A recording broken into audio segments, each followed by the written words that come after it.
Americans used the holiday to try to go back to normal. But experts worry about spikes in COVID-19 cases. With more sweeping reopenings, many Americans gathered to celebrate Memorial Day weekend in parks, backyards, restaurants, and beaches after weeks of staying inside.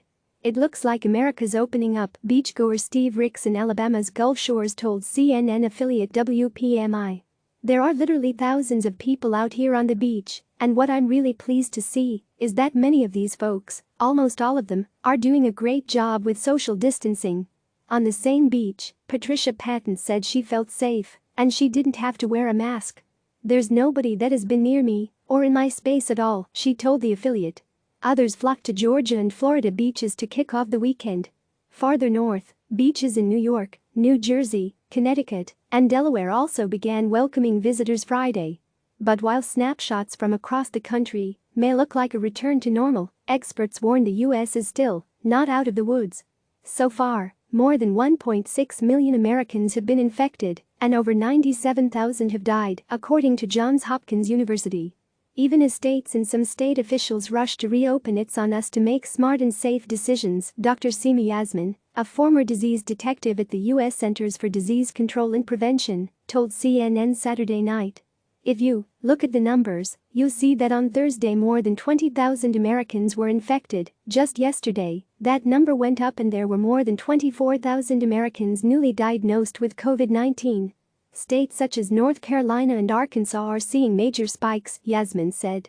Track the virus. Some states raise more concern than others. On Saturday, North Carolina reported its highest single-day increase of new coronavirus cases, just a day after the state rolled into its second phase of reopening. In Arkansas, Governor Asa Hutchinson said after a deep dip in cases, the state now seemed to be experiencing a second peak. That rise is in part because of more widespread testing, Hutchinson said. Yasmin's warnings echo concerns shared by senior military leaders last week who said the threat from the coronavirus is still high. They stressed they're preparing for a second wave. There were still a high number of new positive tests coming out of places such as Virginia, Maryland, the District of Columbia, Nebraska, and Illinois, said Dr. Deborah Birx, the White House Coronavirus Task Force coordinator. Coronavirus, you asked, we answered. Houston mayor, we're not equipped to handle surge. Texas beaches also saw crowds over the weekend after bars were allowed to reopen Friday with restrictions. In Austin, crowds were having drinks into Saturday morning, Taylor Blount told CNN. Several images he posted to Twitter showed one street teeming with people in the night.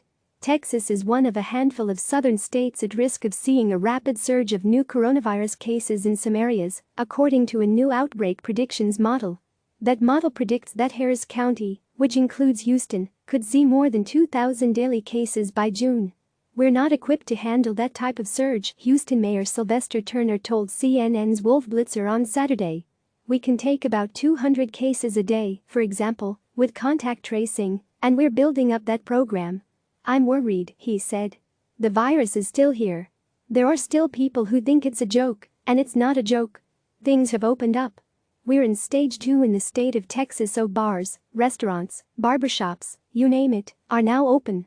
So, we're nervous, but we're going to do everything we can to manage the virus.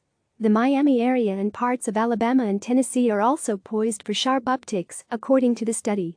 43rd NYPD member dies in New York. The city's police force announced it lost a 43rd member due to complications of the virus. New York Police Department school safety agent Doris Kirkland died Friday after serving in that role for over 30 years, the NYPD said. More than 5,700 members of the department have tested positive for the virus. Governor Andrew Cuomo signed an executive order Friday allowing gatherings of up to 10 people, saying the move shouldn't impact the state's ability to continue reopening. The state is on track to reopen its 8th region this week, the governor said Saturday. Study yields encouraging results. Meanwhile, researchers are encouraged after a study appeared to show patients who received transfusions of antibody-filled convalescent plasma seem to fare better. The study hasn't been peer-reviewed or published in an academic journal, but researchers said the findings are a good sign for the plasma therapy, which is derived from the blood of recovered coronavirus patients. "We are encouraged that our initial assessment offers evidence in support of convalescent plasma as an effective intervention," said Dr. Nicole Bouvier, an associate professor at the Icahn School of Medicine at Mount Sinai and a co-author on the study. But more studies are needed to confirm the findings, the researchers said in a statement. CNN's Melissa Alonso, Jason Hanna, Dakin Andon and Amir Vera, Armin Azad, Barbara Starr and Laura Lai contributed to this report. Click subscribe to receive the latest news.